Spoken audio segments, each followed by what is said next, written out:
Welcome to Let's Talk Business, organized by JCI European Senate. I'm Philippe Carrera and I am Robert van Waert. And today we have as our guest Temelko Dechev. Did I say it correct, Dechev? I don't know. Absolutely. Dechev will tell me. A Bulgarian entrepreneur with an international experience.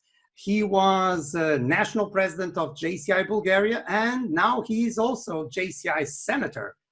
Temelko, tell us a bit about your business experience. Wow. First, thank you, Philip, and thank you, Robert, for this nice format and the invitation. I'll keep it nice and short, the introduction. I mean, I have a company now. It primarily deals with digital marketing and business development. We work with clients, as you can presume, in Bulgaria, but also in the whole of Europe and the US as well. So we kind of expand their businesses, promote their businesses. We do anything like top to bottom in terms of digital marketing or sales. Apart from that, I've done pretty much a lot in terms of entrepreneurial initiatives. Some more successful, some less successful. If you're interested to learn about either of those, I'm happy to share any kind of experience. But yeah, it's pretty much big, vast experience in real estate, in management consulting, in tech, in various industries like services industries, product development, quite a lot of stuff. Yeah. Wow, Temelko. So, well, thanks for being here at first, and also the first time for this Let's Talk Business. And yeah, you already said successes and also maybe failures. So let's first start with a success, okay? Yes. What is it is really broad what you're saying, and where you been entrepreneur in and are at this moment. What is your best experience in that? What is the most fun for you? Which part of it makes the most fun for you? Well, I mean, most fun, I mean, I don't know. I mean, the fact that I can see something being created. After all, I have different projects. I mean, it doesn't matter if I'm working on a client project or an internal project. The best part is to see something being built and that nobody gave you the recipe. Like you started from scratch from a blank paper, and you have done the schedule, you have done the shame and everything, and you created it. And the best part is the result. I mean, I'm not going to be saying some fancy quotes and stuff. I like to see the result. If I don't see the result, I have a good saying. It's not mine. I took it from somewhere. I don't remember from where, but I really like it. And it says you cannot lose in this game. It's either you win or you learn. So that's it. And by the way, what did you learn from the failures? Because you talk about also failures. What do you learn from that? Never to do all the things that I like first. It's the market that will come and tell me what I need to do. Never to mix my emotional approach towards some ideas that I have. Always to go and speak to the people, speak to my clients, speak to my partners. Basically, Google have very good approach. I think they have closed this department, but I've been reading quite a lot about. I think it was Google X or something else. Maybe I'm not quite sure about the name, but they had an incubator where they tried to kill business ideas. And if the business ideas live after their annihilation on purpose by this Google incubator, they're good. They're good to go. So to answer short, a short answer to your question, Philip, I mean, I learned, I did my MBA basically by investing in projects where I have lost between 10 to 20 to 30K to 50 somethings. But then if I look at short-term period of time, it was like a downfall in terms of financial fluctuation. But long term, if I take the 2, 3, 5 period of time, it paid off quite a lot. I mean, maybe 10 times in one of the projects because of the mistakes I've done. If I haven't done them, I wouldn't know what to do. So, what is the biggest lesson then that you learned in those terms? Because that is the process failure you will not have a result without any failure. Otherwise, the road is too easy or too flat or going down. Or Yeah. what was the biggest lesson then that you had the last years that you said, okay, Last year. Yeah, Last year. Maybe the biggest lesson that I learned last year, 2019, was it's related to business development, because at that year I already had few successful, in terms of like successful, I mean sustainable businesses that are paying themselves, that they can pay out the expenses, and they can like grow, like steadily grow. But I did some mistakes in terms of like visionary mistakes, maybe, and I'm not sure if those are mistakes, but they didn't kind of pay off the financial expectations that I had. So I take them as failures, those particular ones, because in business is the financial result that measure everything. That's my kind of approach. So yeah, I mean, it was that I have tried in one of the projects. It was not related to my company, but it was a side one. I tried to push more than the whole business and the whole capacity and the stamina, including mine, could take. And it was based basically on a big visionary's dream of mine. And you always read in these books of motivational speakers like Dream Big and stuff like that. And I've been through that 5-7 years ago. And I learned the biggest mistake, like if you don't have the validation, like ticking the boxes of quite a number of things in the market situation, it's basically flexing your muscles. You show off on the catwalk, and that's all. That's it. But that's not business. Temelko, So that's my mistake. that goes to what is success, correct? Because there is a lot of visions of success. What is being successful? And Yes. I have an idea that you might have reflected on that. What is to be successful? Is it to have much more money? It's to have a big house? It's to have a big car? To have a large bank account? What is success for you? It's a peace of mind. It's a peace of mind and the pleasure to have the ability to say no, number one. That's for me, like the biggest freedom.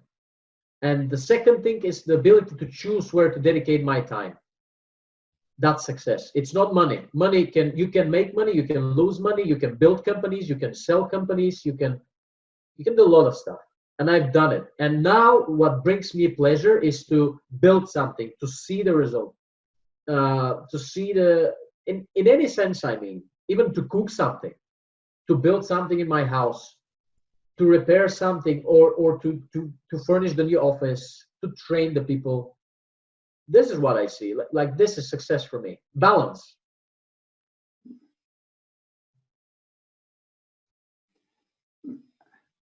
Robert, you have the microphone off, meaning that you look like Nemo. We see the lips, but we don't hear your absolutely amazing voice. I thought you meant the Dutch language. Yes. The Dutch language again. I find it interesting, Temelko, what you say. Okay, so for you, it's the peace of mind. You started with that directly. Yeah, because I see many entrepreneurs around me, not only in Bulgaria, in Europe, and I wouldn't take them as successful because they have 3 companies and I will be brutally honest with you, they're spending money on hookers, doing cocaine. When I was living in London, like most of my colleagues next office, we were having an office on Tully Street, 106 Tully Street. Like if you Google map this area, you'll see most of the most prominent real estate agents there. And what is success like? It's a big guy coming with Porsche or with Bentley, and it's fun and it's fine. It's good success. Maybe this is success for them, but it's not my game. You know, I mean. So I have a bit different kind of approach towards this, like the friends that you have, the family that you have, the balance that you build around everything should be kind of having different approach. Many of the prophets, I think, in all these big books that are saying, come on, go out yourself, go out of the comfort zone. It's true, but in the end, everybody is looking for a comfort zone. In the end of your life, you're looking for comfort.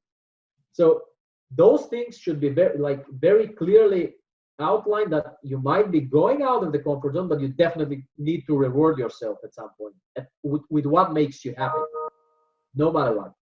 But constantly staying out of your comfort zone you'll get pills, you'll get the antidepressants, you'll go to the church, you'll have some stabilizing kind of life. And when I don't have stamina, when I have doubts in my mind late at night before going to sleep, I'm not productive next day.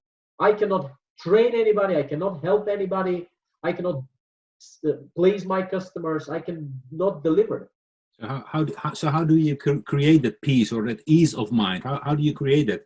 Do you have some how do you create it? How do you create the ease of mind? Robert wants to know your tricks to create that peace of mind. No, you can say tricks, but what you now also say here a lot is, okay, people do yoga, mindfulness, those kind of things. But what is your trick, or how do you do it? How do you create ease of mind? My trick is I do reward myself, and I do not reward myself if I don't have the kind of goals that I have set. When I achieve something, I kind of spoil myself, but very regular, but very in a very strict way. I mean, like, if I like to cook, if I like to go out swimming, or go into the forest, or go traveling, I'm not like I cannot do this because I have business. I cannot do this because I have. That's my balance. That's what works for me. I'm not saying this is the recipe with double T and double R, but it works for me. It's very simple to have mental, physical, and internal, like the soul, balance. When I mix those three, I'm in perfect equilibrium. And even if I have to push myself for 2, 3, 4 months of extreme kind of intense work, mental or physical, I can do it without damaging my balance. By the way, picking on that, did you at any point, or do you have it at this point, any kind of what we can call a mentor, informal or formal? Is that one way that you followed, or you don't have a mentor at all? Yes, I did have. Yes, definitely. I was very lucky to have had the opportunity to work with very talented and very knowledgeable business owners from various countries, including, if you take JCI. This was amazing. This was like huge. It was so, like, in so many ways, it gives you so much knowledge that it helps me in my daily life now. But apart from that, to go back to the question that Philip asked, yes, I had, and I learned a lot from them. I learned a lot from their mistakes, as they were sharing a lot of experience. The good thing is that they were not kind of my mentor, like I was having a weekly session with them, but we worked together. And when we have a situation like there is a fire next door, what we're doing, and those people were much more experienced than me at that time, and they helped me act on the problem. So this was my kind of like my mentorship. But I had, like for 10 maybe or 15 years accumulated time of somebody else's impact. And in that concept, in that reference, your environment is very important. Your community is very important. Like the people you meet, the people you talk, they're very important. And you choose who to hang around with. This is not a secret. So this is also mentorship. A good friend is a good mentor as well. Like, So you were active member within JCI. You were national president as well, right, in Bulgaria? Yes, yes. And well, you have been active, being now as well senator. In what way did JCI affect your career? Did it affect your career, your choices, and in what way? It affected it definitely in positive way because it gives you international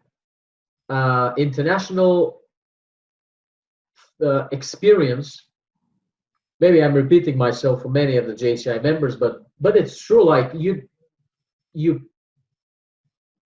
the fact that you interact with so many people from all over the globe, you learn so much about how they think, how they react towards your statements, how they communicate, how they tackle problems, what type of problems they have, and how their problems are compared to your problems in a civil society, in the private sector, in the governmental sector, in the NGOs. JCI is a unique master program, I would say, because it gives you the freedom to work on what you want and to improve what you feel you should be improving. So it definitely helped me a lot. Yeah, absolutely.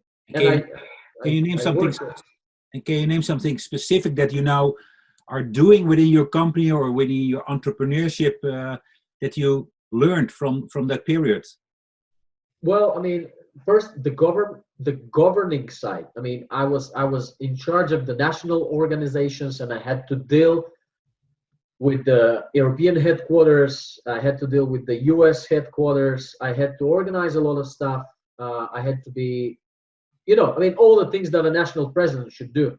Mm-hmm. And now I see that all the if you take it like the patterns of behavior organizational, dealing with HR, dealing with projects, dealing with clients, dealing with problems, communication, writing emails, meetings. I do that on regular basis now, and I don't have any issue to go and negotiate in Hong Kong, to go into the US, meet a business partner or a client there, or what was the self-esteem is very important in business. If you enter the room and you're like hiding yourself and you're like a little mouse around the corner and trying to win a big deal, it will not happen. Of course, you have to have the knowledge and the resources and everything, but the appearance is everything. And many people I've been like that as well. Many people in JCI appear first to be shy and stuff like that, but after 2, 3, 4, 5, 6 years, they improve tremendously. And I would take this as the huge benefit, apart from all the rest of that share. And because JCI is an organization of young people between the ages of 18 and 40, I think this question is important, especially in the moment that we are living of this pandemic, is what kind of advice you would give as an entrepreneur to somebody starting their own career or starting a career as an entrepreneur at this point? What would be your advice? What would be a kind of mentoring that young people that are starting now, that are facing these new challenges? Wow, this is a very, very serious question. I know. It's a very serious question, and I feel a lot of responsibility by answering such a question. And I hope I do good. And thank you for the question. You will. We trust you. We didn't send you the questions, right? Yeah. I did not send you the questions up front. So. No. But, well, I mean, I would maybe give a few advices, and maybe there would not be enough. But I will start with the very simple, like, don't be afraid. I mean, you will make a lot of mistakes. If you're just starting, there is no way you do everything right. First, like, you need to imagine you will start cooking something, and when you take it out of the oven, it will be ugly, and you will be hungry. The first meal will be disgusting. Let me interrupt a little bit. Robert, have you noticed that he's always talking about cooking? Cooking. It is like the 4th time that he talks about cooking. There is something there. Recently. I like kind of Freudian thing. Continue, Temelko. Yes. Sorry. I like to cook, but I haven't cooked recently. Just to mention. That's the So, problem. I yeah, hit the maybe, nerve. I hit the nerve. maybe, yeah. Then, I mean, like that's the first advice. I mean, no matter if you have a master degree or if you haven't attended the university, no matter what is your background, I think you will most probably fail in something. So be prepared with that. Number two, follow this. At least I do that. Follow this narrative. You either win or you either learn. You never lose in this life. Even if you have a shit on your shoes, you look like walking. You look at the shoe and you say, oh, "What an unlucky shit! It was on my shoe." It's not you. It's not your fault. It's the shit on the wrong place. Number three. Shit is on the wrong place, not your Yes, shoe. not you Okay. stepping on it. It's the shit being in the right. It's super wrong shit. So it's the shit problem, not yours. So you continue walking. Lesson number three that I learned as well. Like you should get accustomed in a way, like being comfortable with being disliked, because in business it happens like that. That's why I don't do business with friends anymore. It happens like that. You have two narratives, like you should follow the interest of the company and also like not trying to be very bully on the friends. So learn to be disliked, and I will put it in a very simple bracket here. Imagine that you go home and you have a nice dog that you love a lot, and you go back home, you haven't been home for 2, 3, 5 years, and suddenly you understand that even your dog dislikes you. I mean, when it sees you on the door, it runs away. Imagine that you can be that much disliked and you're okay with this, because this will pass on. It's not infinite. So those are my three most important things I think are important for an entrepreneur. Everything else you can learn it on the web or in the university. By the way, about the web, I know that part of your business is on the, let's say, the digital economy. Yes. How you see this pandemic and the evolution of let's say, the digital economy? What also, what has been the experience in Bulgaria with that? What was the reaction? Because, for instance, in Portugal, it has been an explosion of e-commerce, and digital marketing is now more the norm than it was in January. So, what is the evolution from your side? Yeah, so I will commend this from two perspectives. One is my own business, and I will immediately tell you that all of our clients that were like hotels, like healthy center, or let's say fitness or gym or some kind of sport activity center, anything that was related to physical gathering of people, shut operation in March. But on the contrary, again, from personal experience from my business, we had different businesses which were digitally related, like deliveries of some kind of product which you before that you used to like buy yourself, or fintech, or other anything related to digital. We had a boost in that. Only the pharmacies, I expected them to have boosted deliveries, but they said, sorry, we have like 1000% growing inquiries, we can't serve them, so we don't need marketing anymore.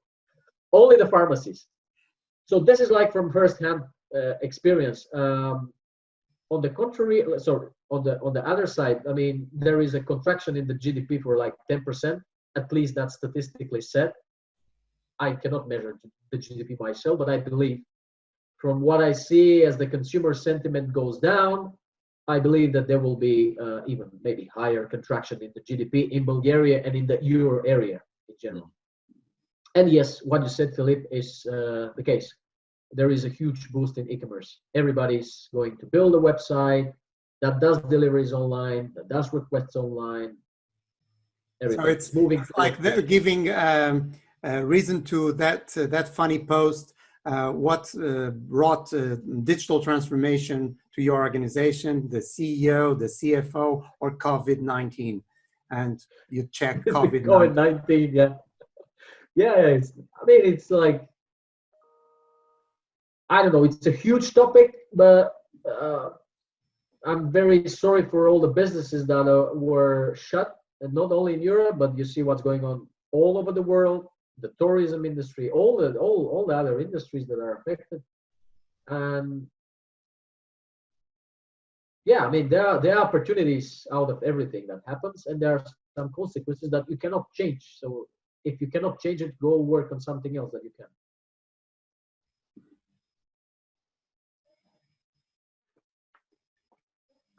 Robert. I thought you have a follow-up question on that, Philippe.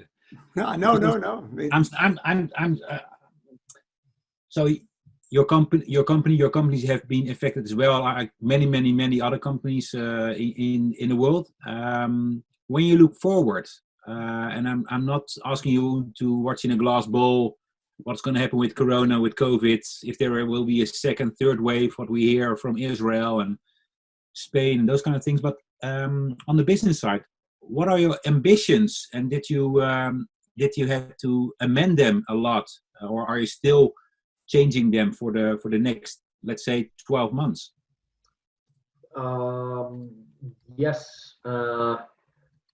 So I mean, I haven't changed them drastically when COVID happened, just because, for example, the office space and the office area that we had our company organized with already was working in a similar way that happened after COVID. I mean, like we kind of work remotely. The team is based remotely, so we have the flexibility. It works much better for the productivity of the team, project management, and everything. So if I haven't done that before, maybe I would be doing it like now, pushing for like officeless operations, maybe. But what I would probably focus the company, and I already did it. We basically united all the services that we believe are important for affected businesses or for businesses which are not sure where to go next. And we created a emergency restart package, basically restart economical package or business package, name it as you want. And it gives the flexibility after a consultation for the business to understand first where are the leaking parts of the ship, how to sell them, and how to continue maybe on a route different to the firstly initiated from the harbor, metaphorically speaking. So that's what we did basically with the company, and it proves to be working well. I mean, we have a lot of questions because many people don't know what to do, and we try to help them towards the direction that Philip already outlined with the e-commerce concept. Temelko, one of the things that we have been used to is to communicate like this, but this is a kind of the new normal nowadays after February or March of this year.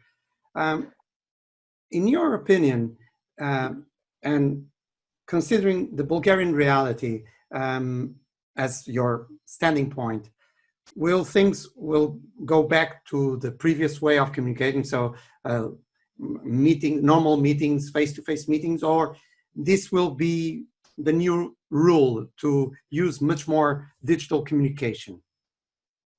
I already see and feel how our clients are not that willing to come to the office here for a meeting, for a status quo update on a project, as they don't explicitly say, hey, we don't want to come because of COVID-19.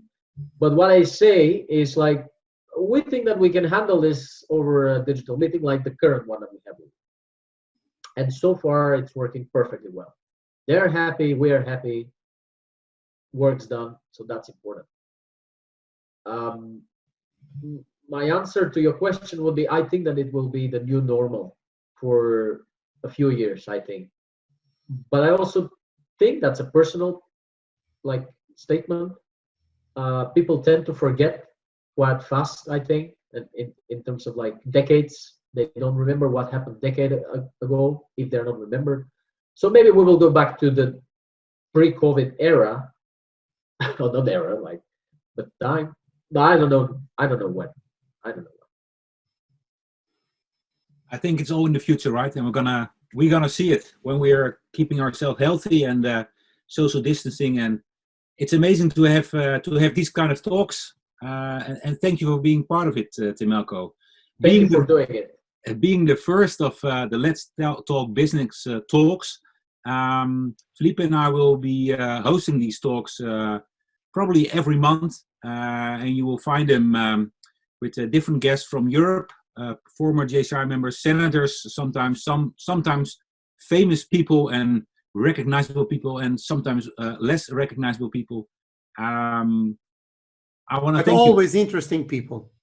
This is very good. This is very good. I personally, apart from anything else, I think this is super nice what you're doing to bring the natural voice of people who are getting their hands dirty and asking questions, because this is super important and valuable information from all the JCI members around the globe. Well, thanks for being here tonight.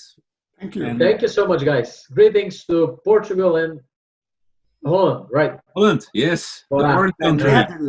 Netherlands. They prefer The to Netherlands. I'm sorry. I mean, it's Holland. the We've been there. Holland. Netherlands. It always pays to be an orange, right? Yeah.